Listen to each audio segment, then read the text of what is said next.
Да отвориме во Јован 18 глава.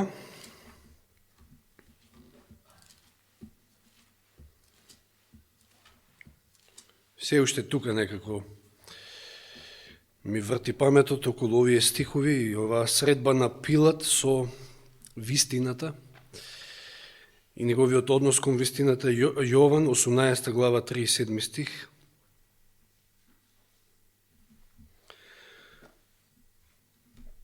Пилат на тоа му рече: сепак си цар, откако нели Исус му вели дека моето царство не е од овој свет и така натаму. Сепак си цар, Исус му вели: па ти велиш дека сум цар. Јас се родив за тоа и за тоа дојдов на светот, за да сведочам за вистината. Секој кој е од вистината го слуша мојот глас. Малку на овој дел. Секој кој што е од вистината го слуша мојот глас. Што значи ова? Очигледно Пилат не бил од вистината. Па не го послушал гласот на совеста, односно пак Божиот глас, и покрај предупредувањата, денеска спомни браѓани од неговата жена, од сето она што можел да го види и да го заклучи, и покрај тоа што два пати рекол дека не наоѓа никаква вина во него, сепак се одлучил да го предаде да биде распнат. Се соочил со вистината среде еден наместен процес, лажлив процес, лажлив судски процес, со лажни сведоци.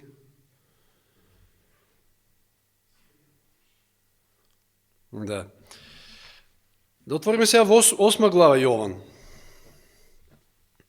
Значи, кој е од вистината го слуша мојот глас. 8 глава Јован, од 45 стих читаме. Откако Исус ке им каже на фарисеите, на израелците, дека нивни татко е ѓаволот, затоа што намераваат да го убијат, а ѓаволот е лажго од почетокот, човек убиец. И сега им вели во 45 стих: не ми верувате мене, зашто ви ја зборувам вистината. Кој од вас ме обвинува за грев? Ако ја зборувам вистината, зашто не ми верувате? Кој е од Бога, ги слуша Божите зборови. Затоа вие не ги слушате, зашто не сте од Бога. Значи, кој е од Бога, ги слуша Божите зборови. Кој е од Бога, ја слуша вистината. Кој е од го слуша Божиот глас? Кој е од вистината, го слуша Божиот глас?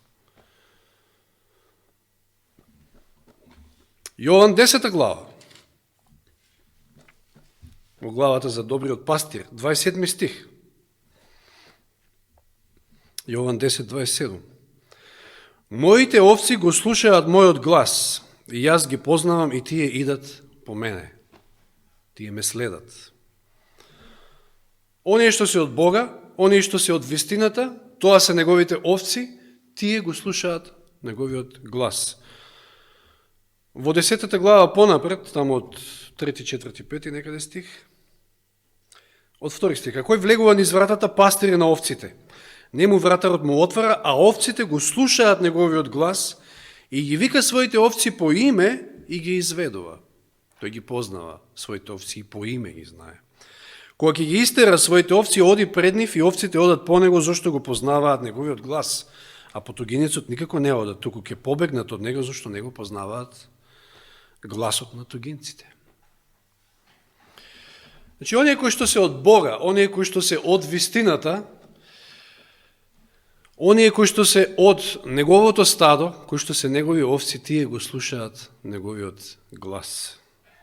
И не слушаат туги гласови. Разпознаваат, знаат да разпознаат што е Божи глас, што не е.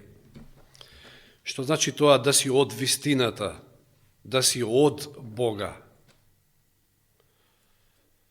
Роден од озгора, роден од Бога, роден од Духот. И нешто друго што е многу клучно, за да не бидеме заблудени, во ова последно време во кое што живееме е следно. Отворете во второ послание до Солуњаните, 2 глава. Второ послание до Солуњаните, 2 глава, познати стихови, од 8 стих ки читам. Или овде станува збор за човекот на беззаконието и вели 8 стих, и тогаш ќе се јави беззаконикот, кога Господ ќе го убие со здивот на својата уста и ќе го уништи со појавата на своето доаѓање. Интересно, Господ создава со здивот на својата уста, но Господ може и да уништи со здивот на својата уста. Тоа е силата на Неговото Слово. Тоа е оној чие доаѓање е според сатанското дејствување, значи беззаконикот, со секаква сила, со чудесни знаци, со лажни чуда, со секаква неправедна измама за оние кои загинуваат. И зошто загинуваат? Зошто се измамени? Затоа што не ја примија љубовта кон вистината за да се спасат. И затоа Бог ќе им испрати заблудна дејност за да и веруваат на лагата. Та да бидат осудени сите кои не поверуваа на вистината, а имаа задоволство во неправдата. Многу клучен момент е ова, да имате љубов кон вистината. Не само да ја имате вистината, туку да сте влюбени во вистината, да сте влюбени во Бога. И да немате тоа е спротивно од да имате задоволство во неправдата, како што Пилат имал, затоа што бил неправеден судија, како што и денес слушавме. Елен Вајд тоа го кажува. Бил неправеден, не го интересирало правото, а читавме Псалм 33. Дека Господ го сака правото и правосудството, кој што денес се повеќе и повеќе го нема. Ке прашате, младиви ке ги прашате кои што завршуваат средно и најповеќе од нив се одлучуваат да студираат право, мал кумина секојаш ко бориме со луѓе да одат по технички струки и така натаму, ама право, ама не знам економија, ама тука сме. И од толку правници видите каква не е состојбата во правото во Македонија. Пилат бил неправеден, имал задоволство во неправдата, си ги измил рацете, правете што сакате вие, ја не го наоѓам крив, ама и па ако не е крив, како?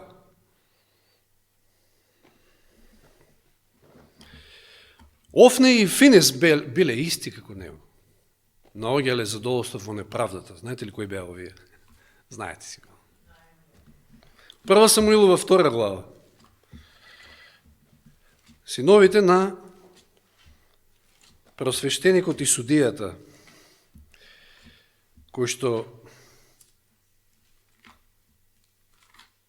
бил судија број 1, врховен судија, како да кажем во тоа време во Израел, Илија, кој што водел цела држава, кај него доаѓале, решавал спорови и така натаму, но не можел да се справи со своите синови. 1 Самуилова рековме, 2 глава.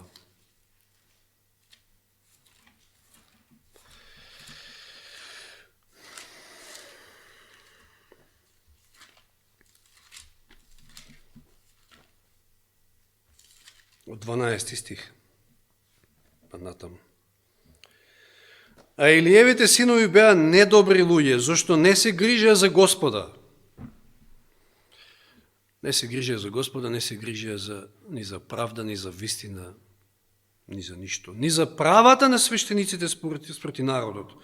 Кога некој би пренесувал жртва, би дошол свештениковиот слуга, додека месото уште се вареше со 3 рогова вилушка во раце, и забодуваше со неа во котлето или во грнецот, во садот за пржење или во чинијата, и што и да се закачеше на вилушката, го земаше свештеникот за себе.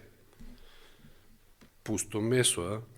Така им правеа на сите израелци кои доаѓаа онаму во сило, и така и пред да беше спалено салото, би дошол свештениковиот слуга и би му рекол на човекот кој ја принесуваше жртвата: дај ми месо за да испечам на свештеникот. Тој не сака од тебе варено месо, туку само пресно. Се тоа било спротивно, нели, на одредбите што биле. Ако човекот би му рекол тогаш најнапред нека биде спалено салото, а тогаш земеш и што ти душа сака, тој би одговорил не, туку дај веднаш. Гревот на овие луѓе беше многу голем пред Господа, зашто луѓето ја презираа жртвата што му беше принесувана на Господа. Таков лош пример давале пред народот како свештеници, што паднал и морал и духовност и се меѓу целиот народ. Ама како нив не бил Самуил. Уште мал. Не за колку години имал тука. Тинеджер, веројатно. А Самуил служеше пред Господа во храмот. Иако, како било правилото, до 25 години после левитите можеле, меѓутоа исклучок бил направен со Самуил. Измолен од Господа. Служеше пред Господа уште дете воленен напликник. Неговата мајка му правеше горна облека за наметнување и му донесуваше секој година кој ќе дојдеше со својот маж за да ја принесе годишната жртва и така натаму. Знаете дека Илија наоѓал задоволство и утеха веројатно во Самуил, она што не можел да го најде во своите синови. Но кој бил проблемот?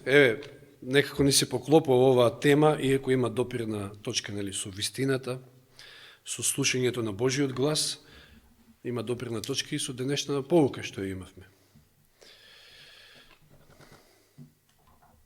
Што е тоа што Илија не го успеал?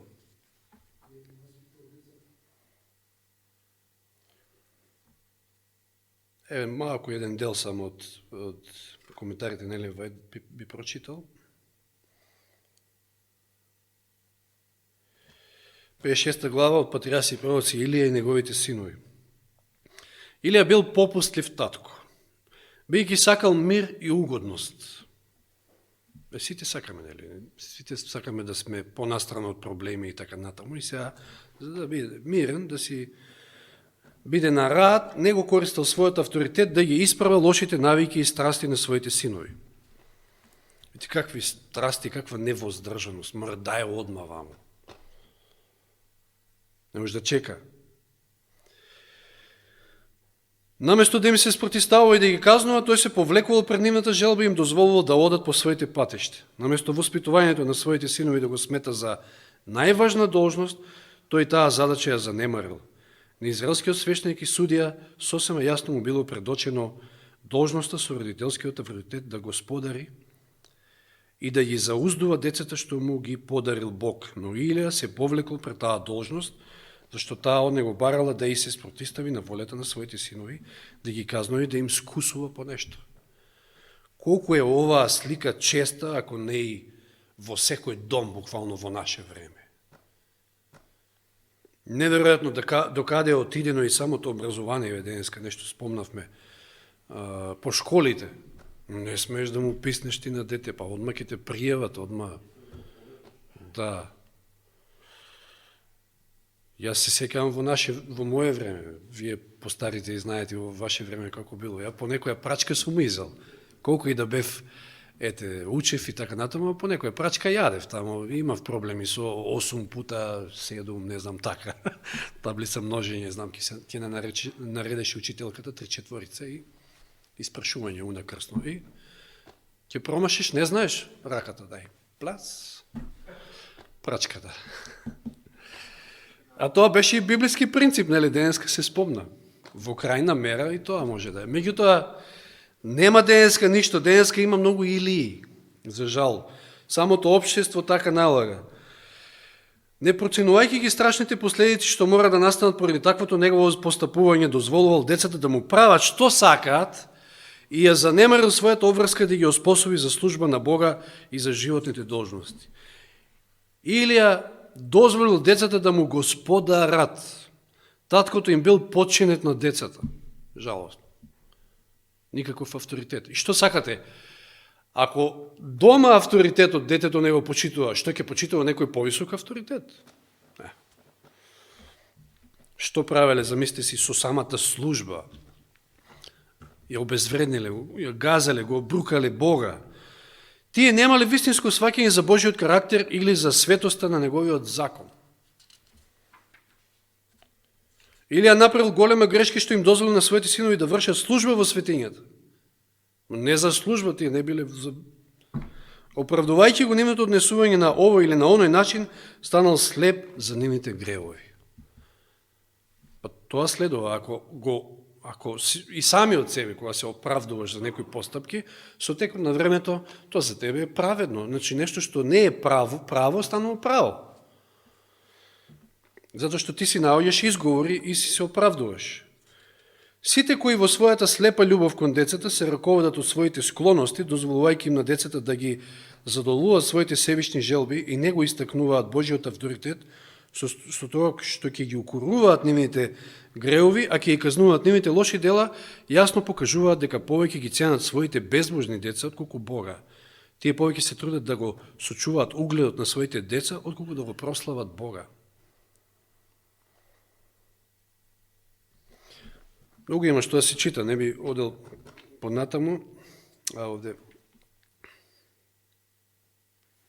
Ево ќе прочитам. Оние што немаат доволно храброст да ја осудат неправдата или оние кои поради својата равнодушност и недостиг на интересирање не вложуваат сериозни напори да го очистат семејството или Божјата црква, че не се однесува само на семејството и Божјата црква, ќе бидат одговорни за сите зла што можат да произлезат од нивното занемарување на должностите. Ние сме одговорни за злото што сме можеле да го спречиме со родителскиот или со свештеничкиот авторитет, исто толку како самите да сме го сториле. Сериозни зборови.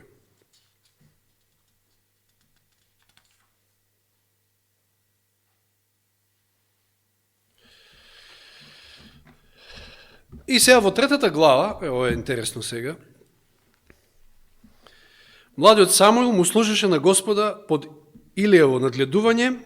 Во оно време Господ ретко им зборуваше на луѓето и виденијата не беа чести.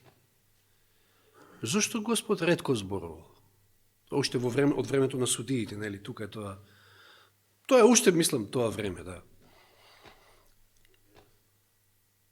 Затоа што немал кој да слуша. Што ќе зборува? Кој нема кој да слуша. Немало веќе од вистината, немало веќе од Бога, немало кој да го слуша Божиот глас. И сега едно дете, Самуил, ќе ја има таа чест да Господ му проговори. Но еден ден Илија лежеше во својата соба, неговите очи почнаа да слабеат, знаете, веќе стар човек, да веќе не можеше да гледа. Божиот светилник уште не беше угаснат и Самуил спиеше во Господовиот храм, таму каде што беше Божиот ковчег. Видите каква предност имал, како дете уште. Ама, можеме да читаме, меѓутоа накратко да кажеме дека бил неверојатно послушен, учтив, љубезен како дете. Господ можел да му проговори на таков. И еве имал таа предност, уште млад, да биде кај Бог покрај Божиот ковчег. И Господ го повика: Самуиле, Самуиле. А тој одговори: еве ме. Ама мислише дека Илија го вика, потрча кај Илија и рече: еве ме, ти ме повика. А Илија рече: не сум те повикал, врати се и спи. И тој отиде и легна. И Господ пак го повика: Самуиле, Самуиле. Самуил стана, отиде при Илија и му рече: еве ме, ти ме повика. А Илија одговори: јас не те повикав, сине, врати се и спи. Кој знае дали можел, веројатно не се сомневал, меѓутоа била таа многу тесна врска меѓу нив, ама си вика сега, кој сега тука се игра со мене? Кој би можел да ме повика? Нема никој. Тука е Илија само. Самуил, 7 стих, уште не го познаваше Господа и уште никогаш не му беше објавено Господовото слово. Значи не го познава се уште Божиот глас. Не може да го разликува. Се уште немал такво обштење со Господа. И Господ го повика Самуила по трет пат, 8 стих. Тој стана, отиде кај Илија и рече: еве ме, ти ме повика. Сега Илија и самиот Илија разбрал дека Господ е тој кој што го повикува. Детенцето, вели овде. 9 стих, затоа му рече на Самуила: оди и легни. Значи, покрај тоа што ова било голем срам за Илија, со толку годишно искуство, старец, со побелена коса, значи со искуство, со мудрост и така натаму, да Господ него го одбегне да му се јави на едно мало детенце, но сепак немал токава гордост, па затоа и го посоветувал и му рекол, оди легни, ако те повикај, ти рече, зборувај Господи, твоја слуга слуша. И Самуил отиде и легна на своето место, го послушал. И Господ дојде и застана и викна, како порано, Самуиле, Самуиле. И Самуил одговара, зборувај, твојот слуга те слуша.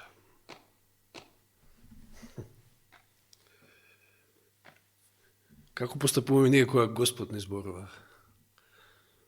Ова се златни зборови, на едно мало дете, меѓутоа зборувај, твојот слуга те слуша, кажи.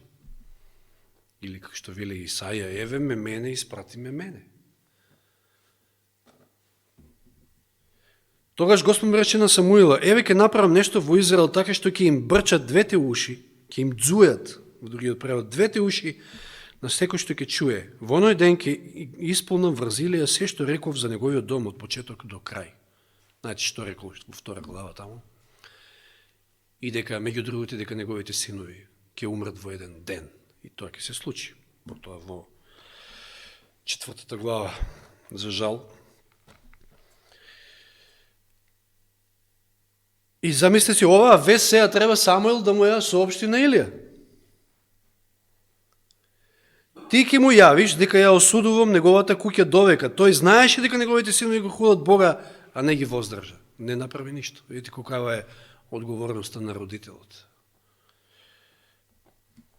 Зошто јас знам да кажам онака дека ова време во кое што живееме, не знам, не е време ни дете да имаш, ни не знам.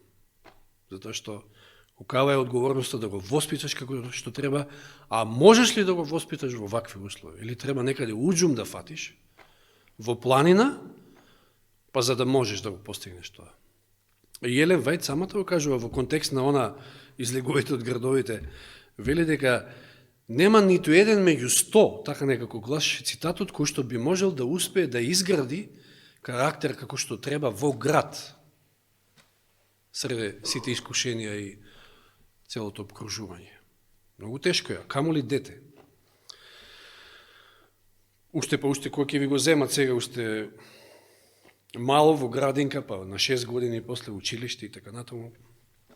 Тешко, наистина тешко е. Затоа му се колнам на Илевиот дом, никакви жртвени приноси нема да ја испират вината на Илевиот дом довек. Ја превршиле секоја мера. За жал, неговите синови. И самиот тој со неговата одговорност. Самиот спиеше до утрото, а тогаш ја отвори вратата на Господовиот дом. Самуил се боеше да му го каже видението на Илија. Нормално, да, тоа била страшна вест за Илија. Но Илија го повика Самуила, говорејќи, Самуиле, сине, а тој одговори, еве ме. И тој го праша, какво е словото што ти го рече? Што ти каже Господ? Кажувај. Не кри ништо од мене, значи има да каже се. Оно што и минатиот пат го спомнавме. Ние како учители, прво како ученици, а потоа како учители, повикани да го однесеме Евангелието до секој колено, на секој јазик и народ, треба да ги научиме луѓето на се што Господ заповедал, да не задржиме ништо, затоа што тоа е вистината, кога има се. Сето друго би било близко до вистината, но не вистина.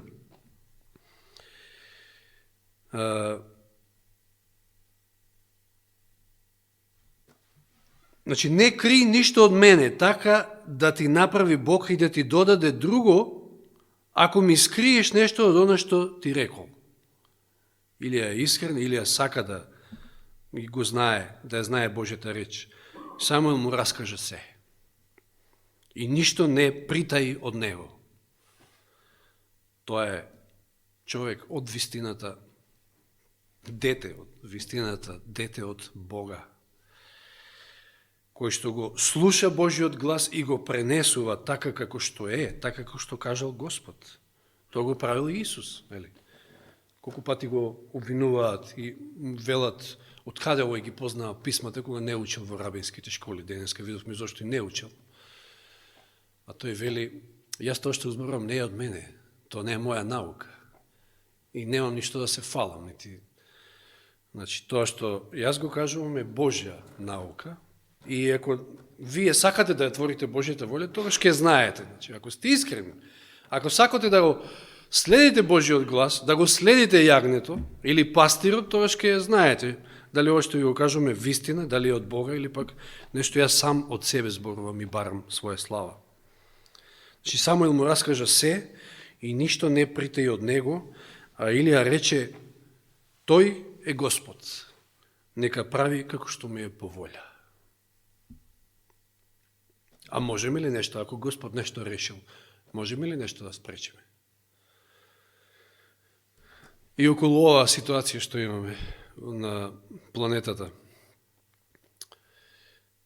Да, времењата се сериозни и да, и ние треба да бидеме максимално сериозни. Прво самите себе да се испитуваме, а потоа и да колку што можеме да се дадеме себе си во Божја служба со своите таленти, да можеме да помогнеме да однесеме веста до луѓето кои што не ја слушнале. И не можам да кажам, јас не сум тој кој што Господ нешто ми кажал, па сега јас да ви пренесам дека ете сега ова е, не знам, ќе трае 2-3 години или не знам што. Ама само едно знам, дека ако Господ решил да ова биде почеток на крајот, то така ќе биде. А ако Господ, ако не е така, тогаш какви сплетки и да прават, Господ во еден ден ќе им ги сплетка и ќе им ги расипе плановите и ништо нема да биде од тоа. Тоа е Господ. Тој е Господ, нека прави како што му е по волја. Самуил растеше, Господ беше со него и не оставаше нито едно негово слово да падне на земја. Внимавајте, ови се јаки зборови исто. Сиот Израел од дан до Вирсавеа созна дека Самуил е поставен за пророк Господов. Господ и натаму се јавуваше во Сило, зашто му се откриваше на Самуила преку Словото Господово. Дотогаш Господ ретко се јавуваше, слабо се јавуваше, ама сега најде свој сад, човек, дете од вистината, дете од Бога, и понатаму продолжи да му се открива преку Словото Господово. Ти каже некој, ја не слушам никаков глас, мене Господ ништо не ми зборува. Како не ми зборува? Отворите Библија, отворите добар YouTube канал, погледнете добра проповед, ќе видите дали Господ не зборува. Од Словото Господово, еви на Самуила, и Самуиловото Слово се расчу низ сиот Израел. Нека даде Господ да Божјото Слово се расчуе преку нас во цела Македонија и веста таква каква што е, да ја однесеме, да ја пренесеме, таа ангелска вест за ова последно време, да ја пренесеме вистината од луѓето, затоа што вистината спасува, вистината ослободува. А за да ние го слушаме Божиот глас, треба да бидеме од вистината, треба да бидеме од Бога наново родени. И сега да не повторуваме, тоа не е еднаш брцнат во базентот и толку. Секој ден човек треба наново да се раѓа. И често пати знаеме да кажеме, кај ни е таа ревност, кај ни е таа љубов што ни беше тогаш. Па тоа е веќе проблем. Со тоа признаваме дека има проблем. Не е наново раѓањето само еднаш. Некогаш. Тоаш би биле исти како овие други што велат еднаш спасен, за секој спасен. Не, секој ден. Секој ден треба се наново раѓаме. Од озгора. Од Бога. Нека Господ ни помогне во тоа и нека му е нему слава. Амин. Боже и Господе наш, ти благодариме за тоа што прекрасно не водеше во саботниот ден и еве навлегувајќи во неделата, во првиот ден од седмицата, преку оваа служба, не подсетуваш дека повеќе од се треба се оттргнеме од ова лудило и оваа збрка и да во својата клекнати на своите колена, понекогаш и подолго, како што Исус тоа правил преку ноќта, за да го ослушнеме Твојот глас, тој Тивок глас. Но за тоа е потребно да бидеме Твои, да бидеме дел од Твоето стадо, да сме овци од Твоето стадо кои што влегуваат низ вратата од стадот, од трлото. Да не прескокнуваме од зидот или од било каде, туку целосно послушни, љубезни, честни, како и Самуил, да бараме, Господи, да ни се откриеш, да ни откриеш порака и за нас, ако има и за другите секако. Порака на предупредување пред се во ова време во кое што живееме, кога навистина треба да се отргнеме од секој знаен или незнаен греф, да ги победиме сите мани со Твоја помош и да маршираме напред од победа во победа, затоа што не знаеме што ќе биде утре и какви се притисоци можат да предизвикаат да паднеме. Не дозволувај, Господи, такво нешто. Дај ни силна и црста вера, да не се плашиме од ништо, иако мнозина се плашат денес, и да можеме и нив да ги охрабриме, затоа што, како што кажал и Илија, така можеме и ние да кажеме: Ти си Господ, Ти прави како што ги правиш, по Твоја волја. А ние знаеме дека си семоќен и голем Бог, и дека се е во Твои раци, се е под Твоја контрола. Затоа Ти се предаваме во Твои раци, водени и чувајне, за се Ти благодариме во Христово име. Амин.